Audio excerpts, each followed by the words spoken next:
Cristo bom mestre divino, por nós na cruz ele sofreu, morreu.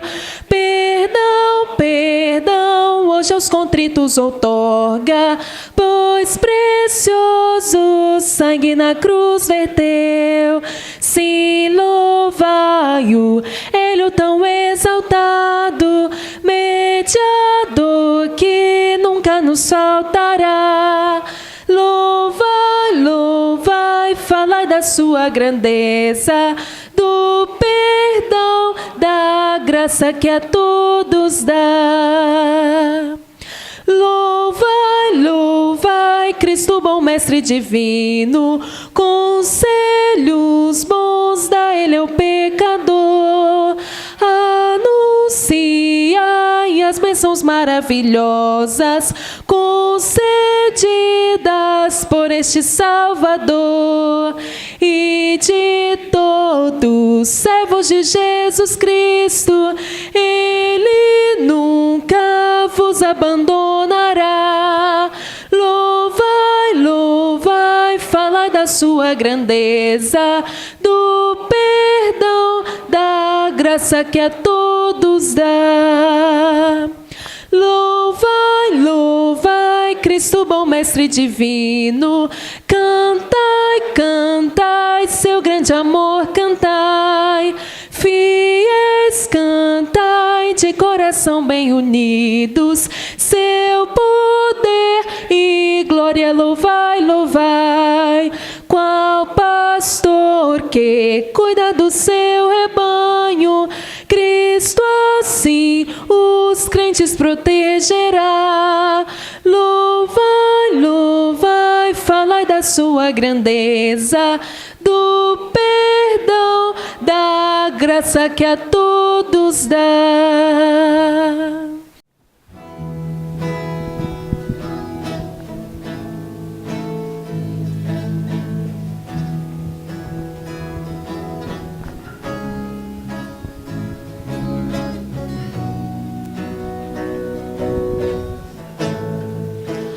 Todos necessitam de um amor perfeito, perdão e compaixão. Todos necessitam de graça e esperança, de um Deus que salva.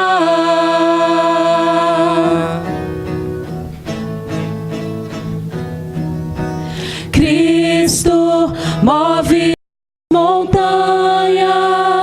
e tem poder para salvar, tem poder para salvar, para sempre, autor da salvação. Jesus a morte venceu, sobre a morte venceu. Me aceitas com meus medos, falhas e temores. Este meu viver, a minha vida entrego pra seguir teus passos. A ti me rendo.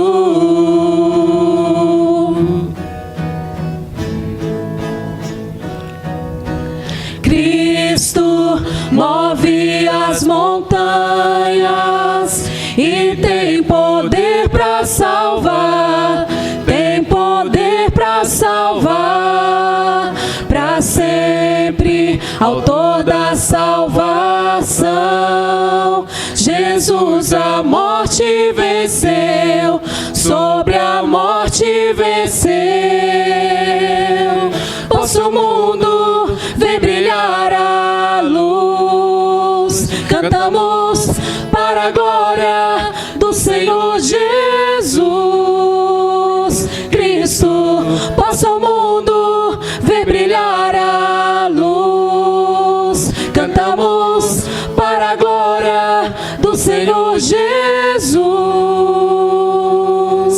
Cristo move as montanhas e tem poder para salvar, tem poder para salvar, para sempre, autor da salvação.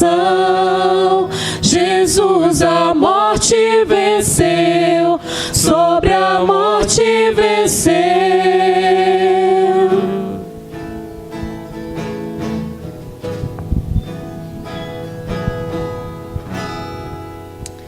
Senhor, nós te louvamos, nós te agradecemos, meu Pai, pelo que o Senhor é. Nós te louvamos, meu Pai, pelo teu amor sobre cada um de nós.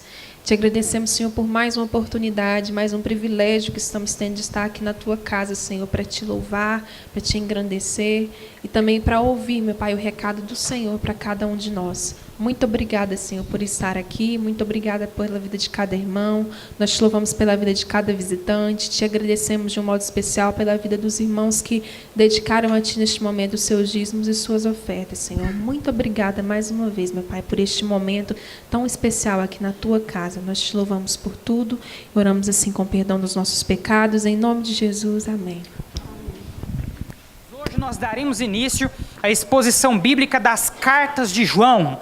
Primeira, segunda e terceira carta de João. Abre a sua Bíblia na primeira carta de João, capítulo 1, versos de 1 a 4.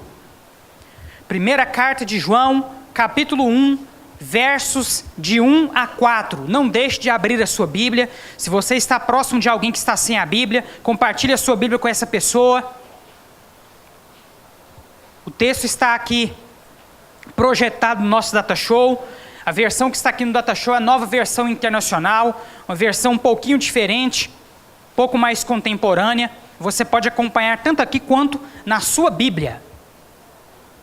Primeira carta de João, capítulo 1, versos de 1 a 4.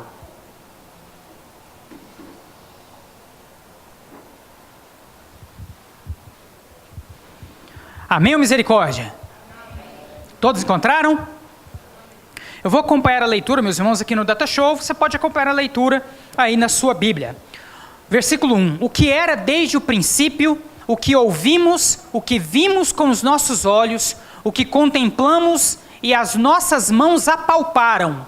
Isto proclamamos a respeito da palavra da vida. A vida se manifestou. Nós a vimos e dela testemunhamos. E proclamamos a vocês a vida eterna, que estava com o Pai e nos foi manifestada. Nós lhes proclamamos o que vimos e ouvimos, para que vocês também tenham comunhão conosco. Nossa comunhão é com o Pai e com seu Filho, Jesus Cristo. Escrevemos estas coisas para que a nossa alegria seja completa. Amém? Cartas de João. Volta lá, meu irmão. Apenas vamos fazer aqui, meus irmãos, algumas considerações a respeito destes livros que serão alvo das nossas meditações nos próximos cultos dominicais noturnos. Nós temos, meus irmãos, no Novo Testamento, 3 cartas de João. E essas 3 cartas, na verdade, são epístolas, porque são cartas pequenas, certo? Esse nome epístola é o nome dado, principalmente no contexto bíblico, para essas pequenas cartas, pequenos textos que eram enviados aí por seus autores a alguns destinatários específicos, outras a alguns destinatários gerais, como é o caso aqui das cartas de João. Nós temos essa divisão aí no Novo Testamento, mas enfim, essas epístolas de João serão alvo da nossa meditação nos próximos cultos dominicais noturnos. As características gerais dessas 3 cartas, meus irmãos. Hoje, cada uma delas possui características próprias. Hoje nós começaremos aqui a falar com os irmãos a respeito da primeira carta de João. Quais são as características gerais dessa carta, meus irmãos? Principalmente, primeiramente, em relação ao autor. O autor, não apenas da primeira, mas das outras 2 cartas, foi o apóstolo João, o mesmo autor do 4º evangelho e do livro de Apocalipse. Quando, meus irmãos, nós lemos a primeira, segunda e a terceira carta de João e comparamos a escrita dessas cartas com o evangelho escrito por João, lembrando aqui os irmãos que nós temos 4 evangelhos, certo? 3 desses evangelhos são chamados de sinóticos. Por quê? Porque existem entre eles inúmeras semelhanças. Esses evangelhos que são chamados sinóticos são os evangelhos de Mateus, Marcos e Lucas. Além desses evangelhos, nós temos o 4º evangelho, que é o evangelho escrito por João. Certo, meus irmãos? Quando nós comparamos a escrita dessas 3 cartas com a escrita do Evangelho, nós notamos inúmeras semelhanças. E essa é uma das razões pelas quais os estudiosos afirmam categoricamente que o autor das cartas é o mesmo autor do Evangelho. E como, meus irmãos, a opinião maciça dos estudiosos é que João, o apóstolo, o discípulo amado de Jesus, foi o autor do Evangelho, logo, o autor das cartas também foi o apóstolo João, o discípulo amado de Jesus, aquele que esteve perto de Jesus até os últimos instantes. Quero aqui lembrar os irmãos que lá na ocasião da crucificação, enquanto Jesus estava ali pregado na cruz, lá aos pés dele estavam quem?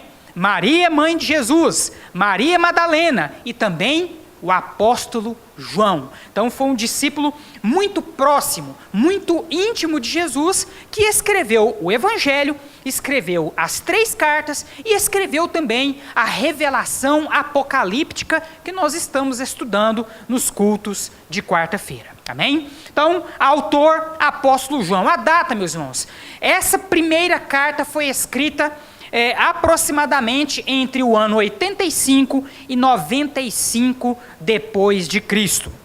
Alguns estudiosos, meus amados, vão dizer que a primeira carta de João é o testamento de João para os discípulos das próximas gerações. De fato, quando nós lemos a primeira carta, nós encontramos nela, meus irmãos, várias coisas que a caracterizam como testamento.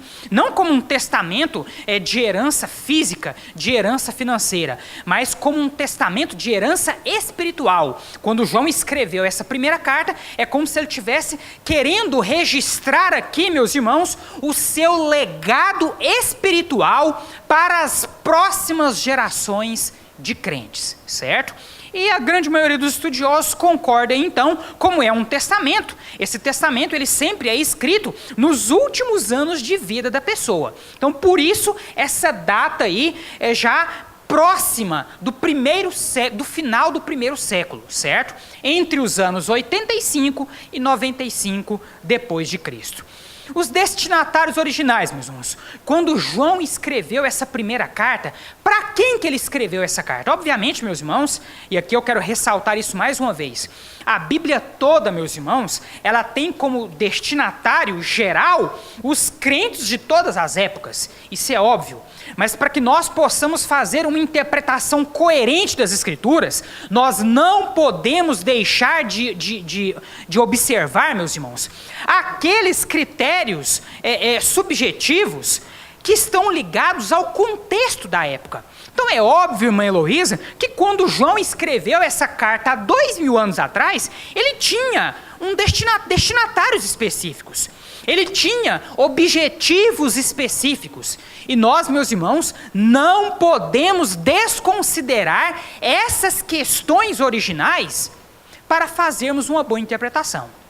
Do contrário, meus irmãos, se eu simplesmente venho aqui, pego um texto de 2000 anos atrás e trago ele para hoje, sem fazer essas devidas contextualizações, eu corro um risco sério de levá-los a más interpretações.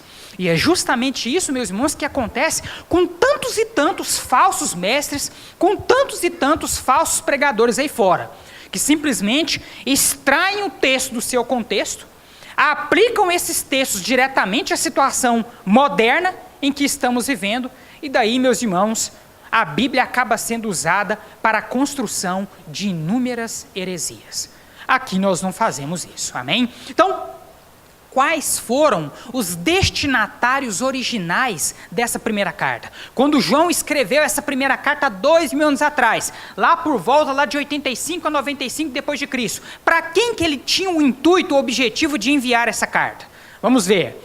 A um grupo específico de cristãos com os quais João tinha estreito relacionamento, porém de identidade desconhecida. Então veja bem, meus irmãos, quando nós lemos a primeira carta, nós vamos ver que João, ele utiliza um linguajar para esses destinatários que nos deixa claro que ele conhecia muito bem esse grupo de cristãos, que ele tinha um estreito relacionamento com esses cristãos. Porém, meus irmãos, a epístola, ela não identifica quem eram esses cristãos.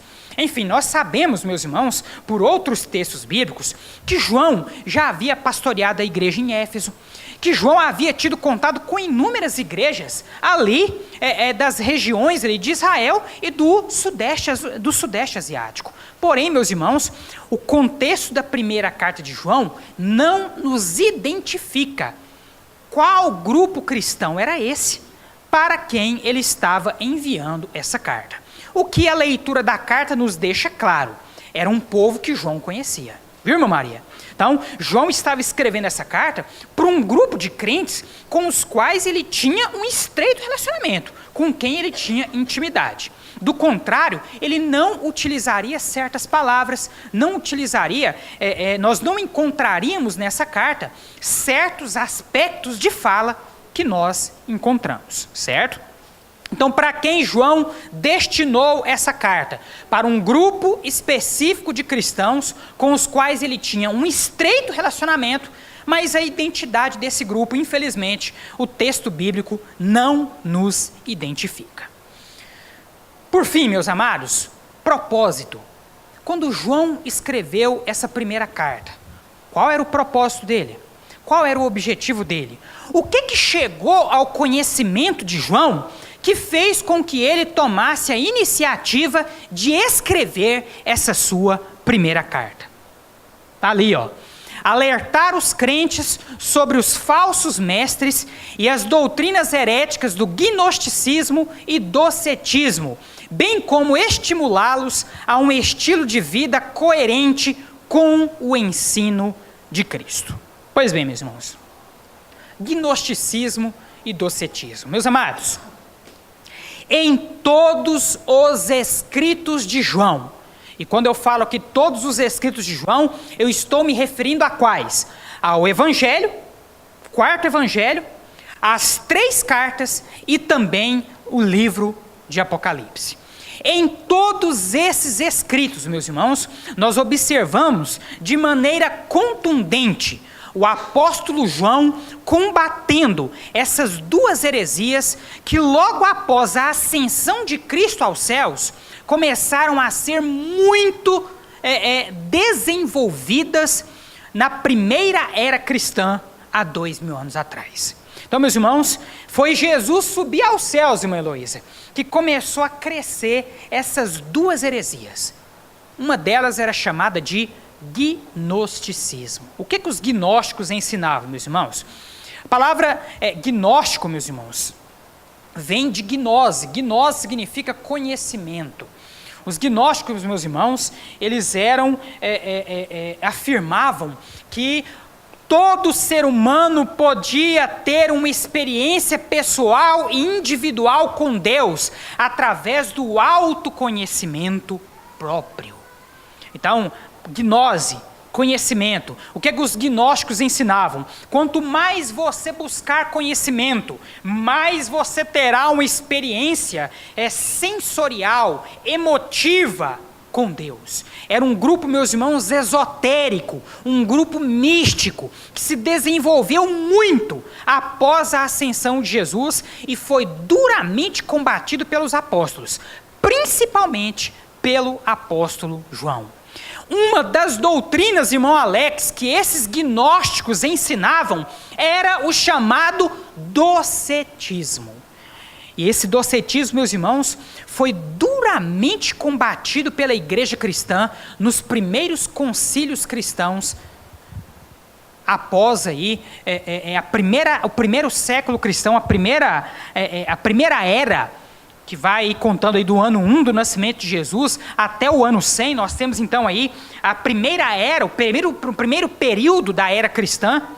Após esse ano, do ano 101 em diante, começaram a surgir os chamados pais da igreja, e esses pais da igreja combateram duramente essa doutrina, que era ensinada pelos gnósticos, que era a doutrina do docetismo. O que era o docetismo, irmão Edivones?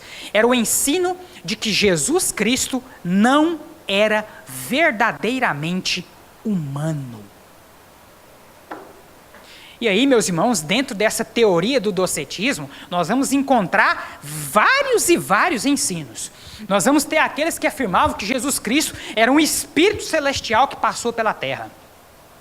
Nós vamos encontrar aqueles, meus irmãos, que vão falar aí que Jesus, em determinado momento, era homem, mas em outros momentos, ele encarnava o Espírito de Deus sobre a face da terra para poder realizar aí os milagres e trazer os ensinos que ele trouxe. Enfim, são inúmeras as especulações em cima dessa doutrina chamada de docetismo. Basicamente, meus irmãos, o que essa doutrina ensina? Ela não reconhece que Jesus Cristo, enquanto esteve nessa terra, foi verdadeiramente homem. Ou seja, em outras palavras, eles querem ensinar que Jesus Cristo, mesmo estando em carne nessa terra, que ele era a entidade divina pura e simples. Amém? E esse ensino, meus amados irmãos, as Escrituras, elas vão rejeitar em inúmeras vezes, em inúmeros pontos. Nós encontramos, meus irmãos, na Bíblia Sagrada, de modo especial no Novo Testamento, obviamente, inúmeros textos que vão mostrar Jesus tendo experiências humanas. Jesus sentindo sede, Jesus sentindo fome, Jesus chorando. E a pergunta, meus irmãos, que nós devemos nos fazer diante dessa evidência bíblica: espírito chora? Espírito sente dor? Sente, Mangene? É óbvio que não, meus irmãos. Então nós encontramos vários textos no Novo Testamento que mostram claramente, categoricamente, que Jesus Cristo, enquanto esteve nessa terra, ele era Deus. Sim, ele era Deus, mas ele era também verdadeiramente homem. E isso é negado pelos gnósticos através do docetismo. Amém, meus irmãos? Então, quando João escreveu, não apenas essa primeira carta, mas também as outras duas, Apocalipse e o Evangelho, ele estava combatendo essas heresias, combatendo o ensino gnóstico, combatendo o ensino docetista, que porque queria ensinar as pessoas a ter uma experiência meramente sensorial com Deus, uma experiência esotérica, ocultista, por meio de um autoconhecimento, negando que Jesus Cristo, enquanto esteve aqui em carne, como verdadeiro homem, cumprindo no meu lugar e no seu a sentença condenatória pelo pecado. João, meus irmãos, quando escreve então essa carta, ele queria combater este ensino.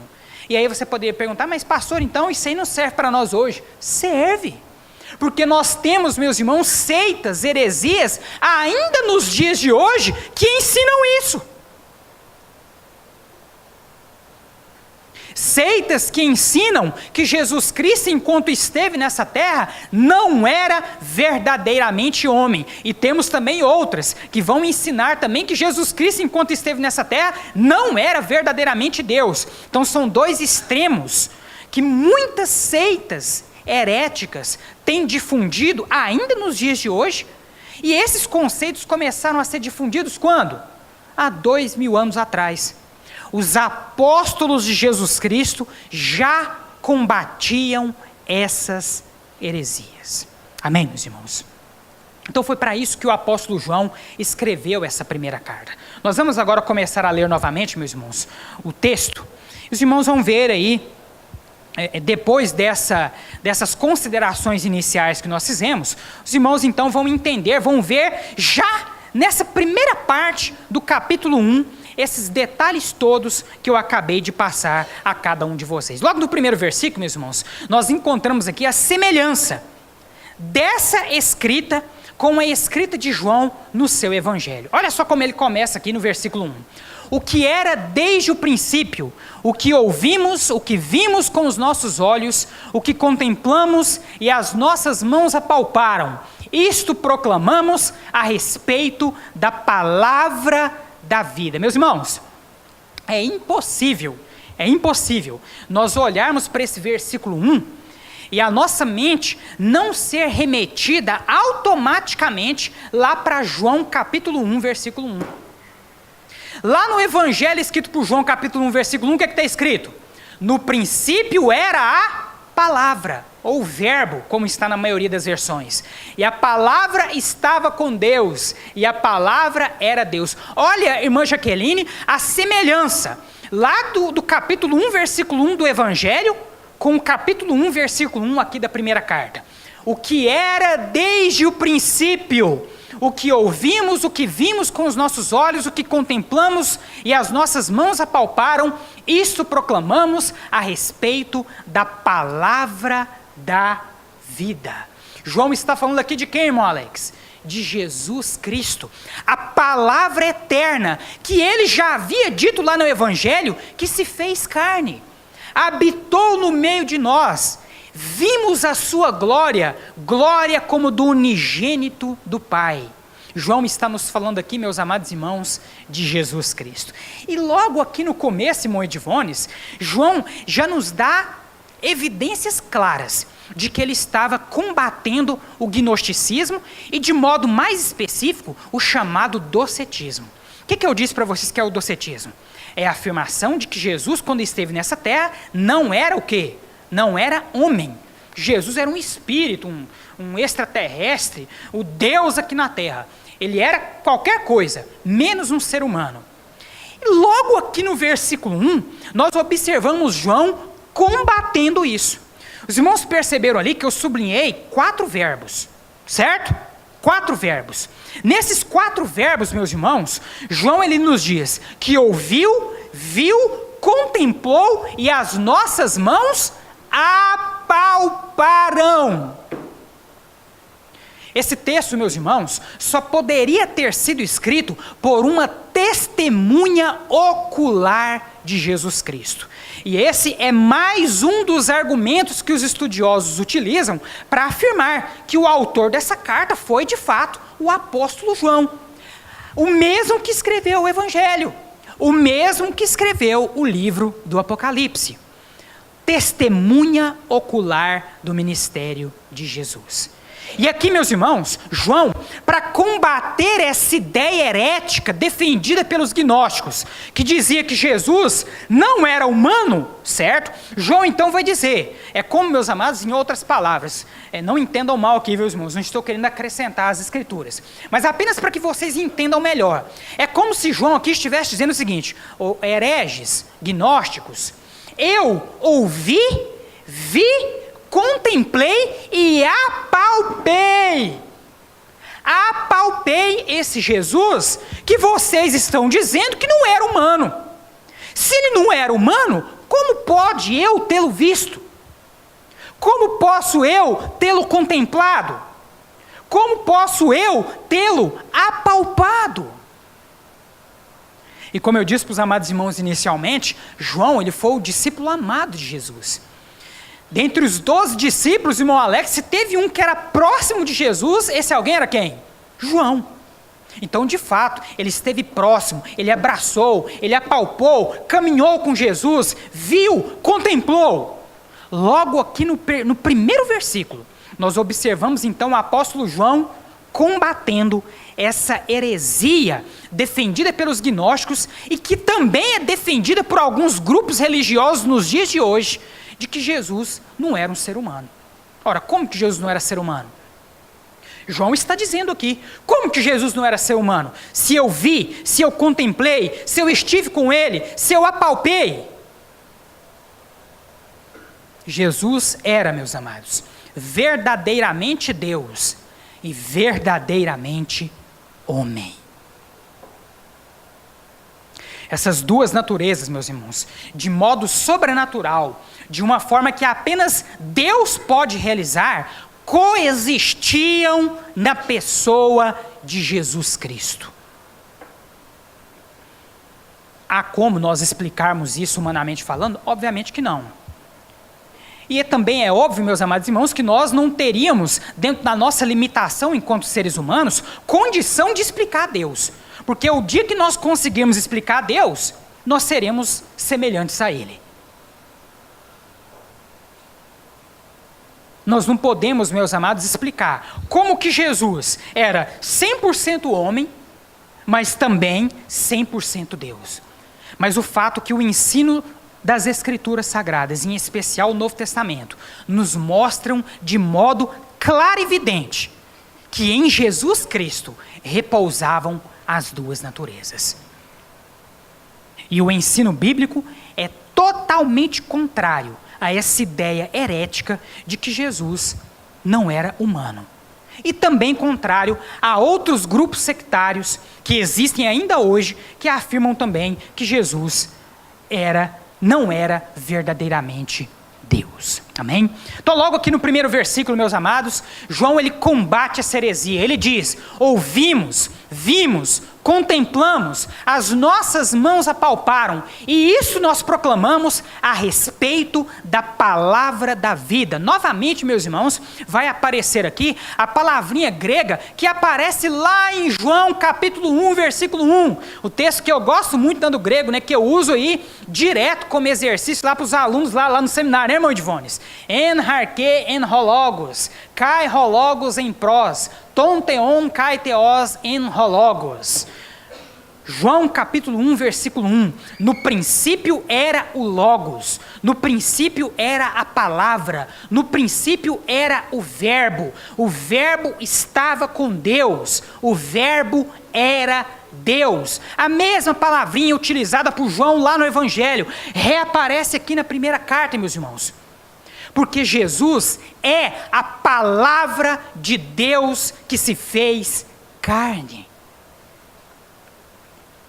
Quando nós insistimos com os amados irmãos, por exemplo, na leitura diária das Escrituras, por que, irmão Alex, por que, irmã Verônica, é importante para o crente ler as Escrituras? Porque quando você medita nas Escrituras, você está em contato direto com quem? Com o próprio Cristo. Porque Jesus Cristo é a palavra de Deus, irmão Edivones, que se fez carne. E ele vai continuar dizendo no versículo 2, muito mais, meus irmãos, do que simplesmente a palavra. Olha só como Jesus Cristo é importante para mim e para você. No versículo 2 ele vai continuar dizendo, a vida se manifestou, nós a vimos e dela testemunhamos e proclamamos a vocês a vida eterna que estava com o Pai e nos foi manifestada. Quando Jesus Cristo, irmão Alex, se manifestou há 2000 anos atrás, João está dizendo aqui para nós que se manifestou naquele momento a vida eterna, que Deus, meus amados irmãos, só pode conceder a todos aqueles que nele creem. Jesus é a vida, irmão Edivones. O próprio Jesus, meus amados, vai nos dizer isso. No Evangelho escrito por João, no capítulo 14, versículo 6, o texto base da nossa campanha de missões mundiais. Disse Jesus, eu sou o caminho, a verdade e a vida. Ninguém vem ao Pai a não ser por mim. João está nos dizendo aqui que ele viu essa vida se manifestar. João está dizendo aqui, irmã Maria, que ele contemplou a manifestação da vida eterna de Deus diante dos olhos dele. De quem que ele está falando? De Jesus Cristo. Só em Jesus, irmão Alex, você pode ter vida eterna. Só em Jesus, irmã Rosilane, você pode ter vida eterna. Só em Jesus, meus amados, nós podemos ter vida eterna. Porque Ele é a vida eterna. Nenhum outro. Em quem você acha que você vai encontrar vida eterna? Onde você acha que você pode procurar nessa terra e encontrar alguém que possa oferecer a você essa vida abundante, essa vida próspera? E quando eu falo aqui de prosperidade, não estou falando de bens, de finanças, estou falando de espiritualidade saudável, porque essa vida que você leva na carne vai acabar mais cedo ou mais tarde, mas depois que esse seu corpo voltar para o pó, você terá toda uma eternidade pela frente. E para que você possa ser próspero nessa eternidade, somente Jesus é que pode te salvar. Somente Jesus é que pode direcionar a sua vida para esse caminho espiritual saudável e próspero. Porque Ele, somente Ele, é a vida eterna. O versículo 3, meus irmãos, o apóstolo João continua dizendo: nós lhes proclamamos o que vimos e ouvimos. João, irmã de Andra, não estava falando de algo apenas que ele ouviu dizer. Ele foi testemunha ocular. Ele viu, ouviu, caminhou com o mestre. O que está sendo pregado a cada um de vocês essa noite, meus amados irmãos, não é um texto escrito por uma pessoa qualquer. Foi um apóstolo de Cristo, uma testemunha ocular, alguém que caminhou com o mestre Moedivones durante 3 anos e meio. Um homem especial, que foi escolhido por Jesus, comissionado por Ele, é que está nos dizendo essas palavras. Nós proclamamos a vocês o que vimos e ouvimos, para que vocês também tenham comunhão conosco. Nossa comunhão é com o Pai e com o seu Filho Jesus Cristo. Nós estamos, meus irmãos, pregando a cada um de vocês essa noite, para que vocês tenham comunhão conosco. E a nossa comunhão, irmã Heloísa, a nossa comunhão, irmão Sebastião, é com o nosso Deus Pai e com o seu Filho Jesus Cristo. É para isso que nós pregamos o Evangelho nessa igreja. É para isso que nós destrinchamos a Bíblia em seus maiores pormenores, os seus mínimos detalhes. É por isso, meus amados, que nós nos esforçamos tanto em compreender essas Escrituras, em expor a Bíblia da forma como nós aqui fazemos, analisando versículo após versículo. É para dar a você condições de entender que sem Jesus Cristo, nós não conseguimos chegar a lugar algum, espiritualmente falando. E é para que você entenda, assim como nós um dia entendemos, que somente em Jesus, nós temos comunhão completa. E nós queremos que você também tenha essa comunhão.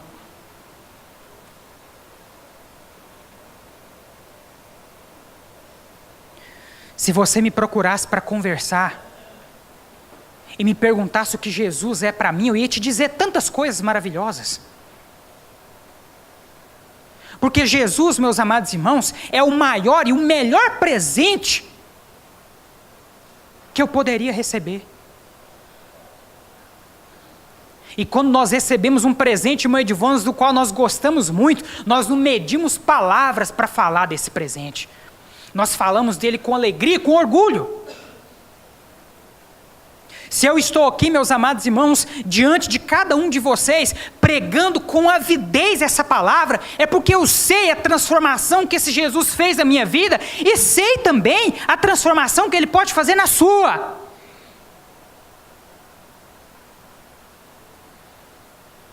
E o meu desejo, meus amados, é que essa mesma comunhão, essa mesma alegria que eu tenho em Jesus, que você também possa desfrutar dela. O que está te impedindo de ter essa comunhão com Jesus? O que está te impedindo de tomar uma decisão sincera e verdadeira por Ele? Até quando você acha que você vai ter oportunidade?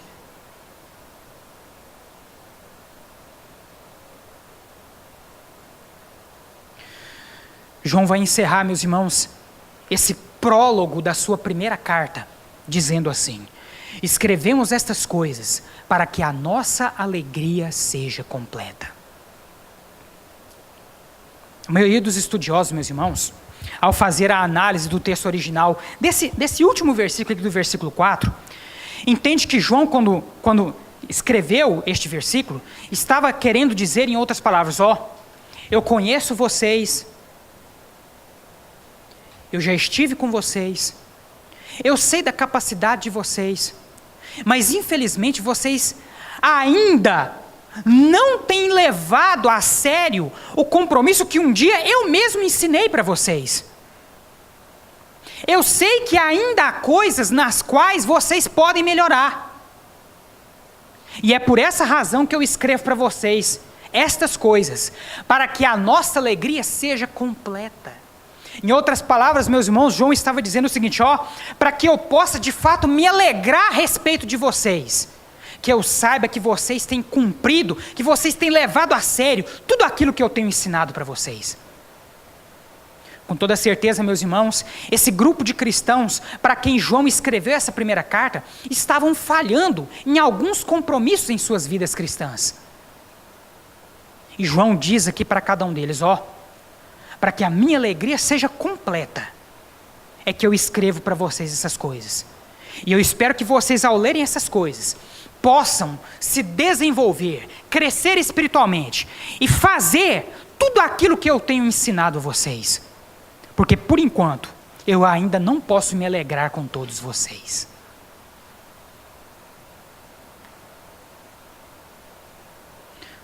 Quantos estão aqui nessa noite que têm tido a oportunidade de ouvir a mensagem do Evangelho de Jesus Cristo e ainda não têm aberto o coração para a realidade dessa palavra e para a necessidade dessa palavra em suas vidas?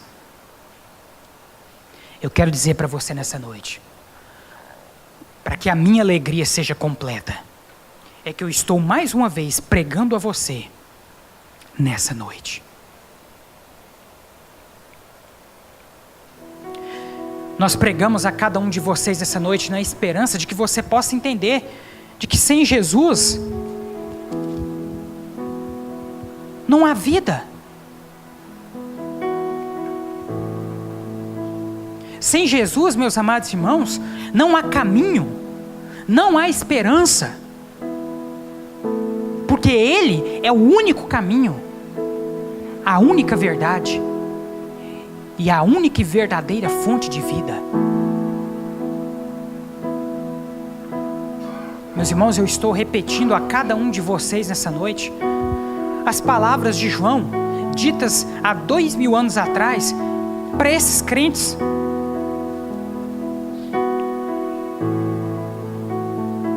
Pessoas que com certeza ele amava muito, do contrário não teria escrito uma carta para elas. E ao escrever essa carta ele diz, eu escrevo essas coisas para vocês para que a nossa alegria seja completa. Eu espero que vocês, ao lerem essas coisas, possam endireitar os seus caminhos e colocar em prática o exemplo de Cristo que nós temos ensinado para vocês. E nessa noite, meus irmãos, eu estou aqui mais uma vez pregando o Evangelho de Jesus a cada um de vocês, na esperança, meus amados, de que a nossa alegria seja completa.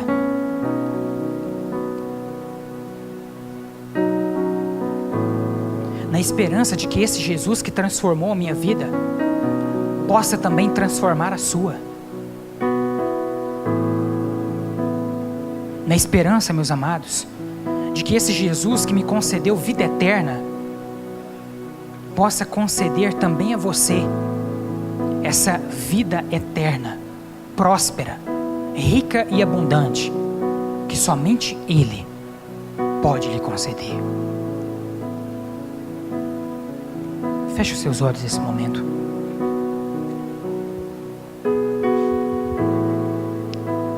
Contamos a vocês o que vimos e ouvimos, para que vocês estejam unidos conosco, assim como nós estamos unidos com o Pai e com Jesus Cristo, o seu Filho. Escrevemos isso para que a nossa alegria seja completa. Nós queremos, amados, que a nossa alegria nessa noite seja completa. Nos 2 últimos cultos dominicais noturnos que realizamos aqui na igreja,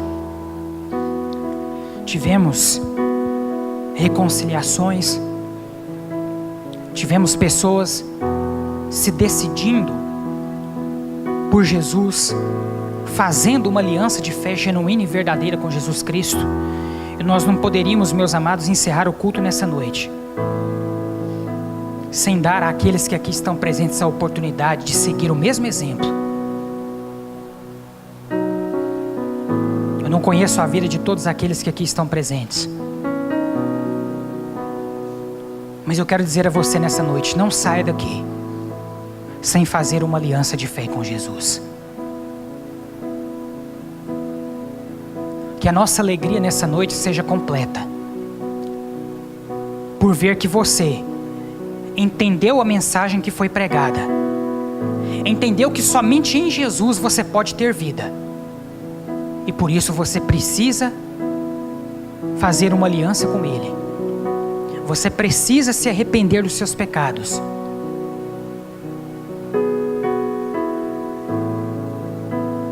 Você precisa se entregar verdadeiramente nas mãos de Jesus. A palavra de Deus, meus irmãos, vai nos dizer em Romanos, capítulo 10, versículo 9: se com tua boca confessares a Cristo como Senhor, e em teu coração creres que Deus o ressuscitou dentre os mortos, então serás salvo. João capítulo 14, versículo 6, disse Jesus: eu sou o caminho, a verdade e a vida. Ninguém vem ao Pai a não ser por mim. João capítulo 1, versículo 12: mas a todos quantos o receberam, deu-lhes o poder de serem feitos filhos de Deus, a saber, os que creem no seu santo nome. Você tem nessa noite a oportunidade de se tornar um filho de Deus. A palavra de Deus nos diz, meus amados, que nós nos tornamos filhos de Deus quando recebemos Jesus Cristo como Senhor e Salvador de nossas vidas. Se você ainda não recebeu a Cristo como seu Senhor e como seu Salvador pessoal, você não passa de uma criatura rebelde que está condenada ao inferno, o destino final de todos os pecadores rebeldes contra Deus. Mas a todos quantos receberam a Jesus, deu-lhes o poder de serem feitos filhos de Deus, a saber, aos que creem no seu santo nome. No mesmo evangelho escrito por João, capítulo 3, versículo 16: porque Deus amou o mundo de tal maneira, que deu o seu único Filho, para que todo aquele que nele crê não pereça, mas tenha a vida eterna. Ninguém fará por você nessa terra o que Jesus Cristo foi capaz de fazer. Ele morreu por você. Ele se entregou na cruz por você. Tudo isso para que hoje, através de uma oração sincera e de fé, você tivesse vida, e vida com abundância. Mateus capítulo 10, versículo 32: todo aquele que me confessar diante dos homens, eu o confessarei diante do Pai que está nos céus. Todo aquele, porém, que me negar diante dos homens, eu o negarei diante do Pai que está nos céus. Há muitas pessoas nessa noite que estão orando pela sua vida. Se o Espírito Santo de Deus está falando ao seu coração, se você entendeu a mensagem que nessa noite foi pregada, e deseja nesse momento fazer uma aliança de fé com Jesus Cristo, levante uma de suas mãos, que nós queremos orar por você. Todo aquele que estiver me ouvindo nessa noite, que desejar fazer uma aliança de fé com Jesus Cristo, levante uma de suas mãos, que nós queremos orar pela sua vida. Se você deseja orar comigo dizendo: Senhor Jesus, eu reconheço que sou um pecador, que preciso de Ti, e a partir desse momento eu quero fazer uma aliança sincera e verdadeira com o Senhor, uma aliança eterna, porque somente o Senhor conhece os caminhos de vida eterna. Se você deseja fazer essa oração juntamente comigo, levante uma de suas mãos, que nós queremos orar pela sua vida.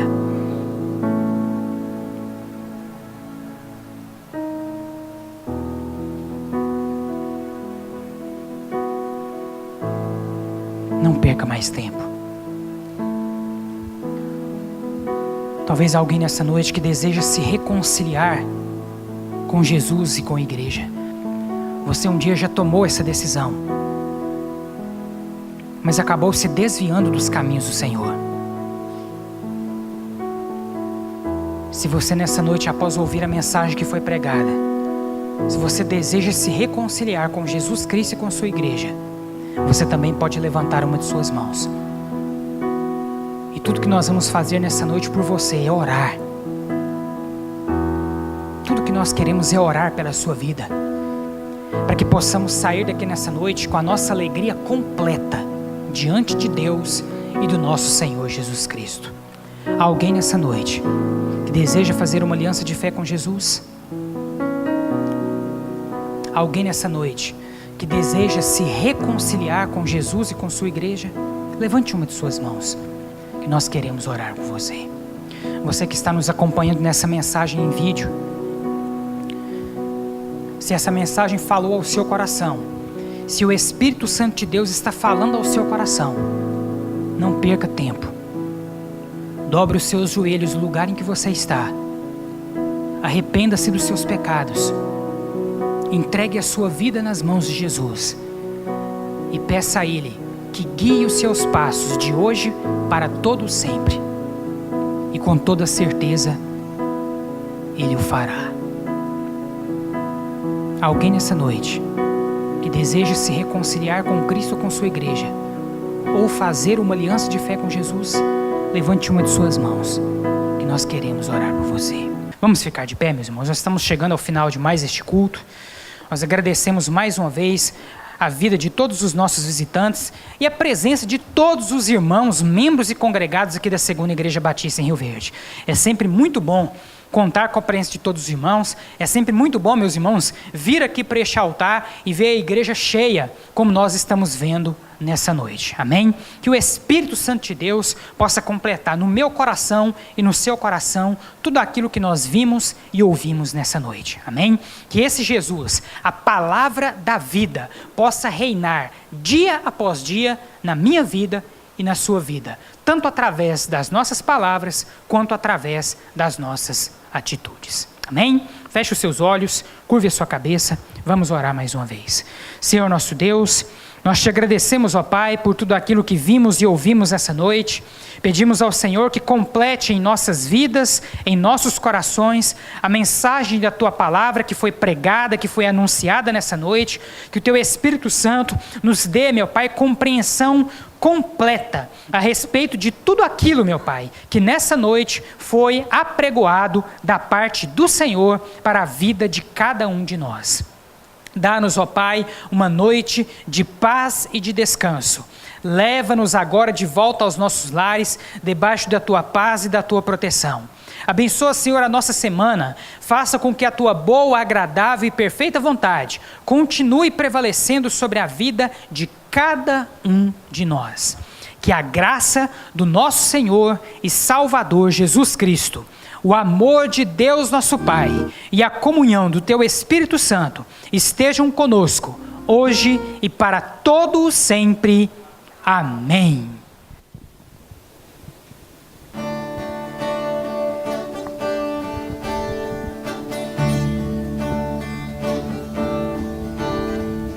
Vem, esta é a hora da adoração. Vem, dar a Ele teu coração. Vem, assim como estás para adorar. Vem, assim como estás diante do Pai. Vem, toda língua confessará ao Senhor, todo joelho se dobrará, mas aquele que a ti escolher um tesouro maior terá.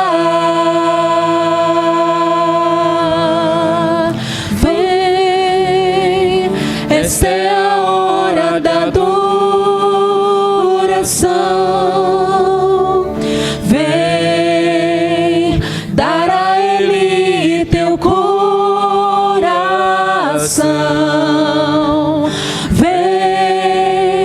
assim como estás para adorar.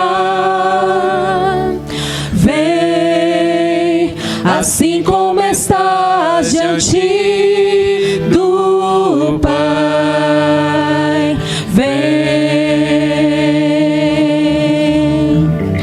toda língua confessará ao Senhor, todo joelho se dobrará,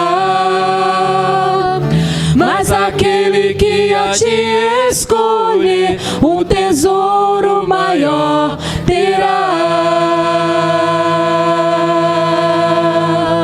Toda língua confessará ao Senhor, todo joelho se dobrará, mas aquele que a ti escolher, um tesouro maior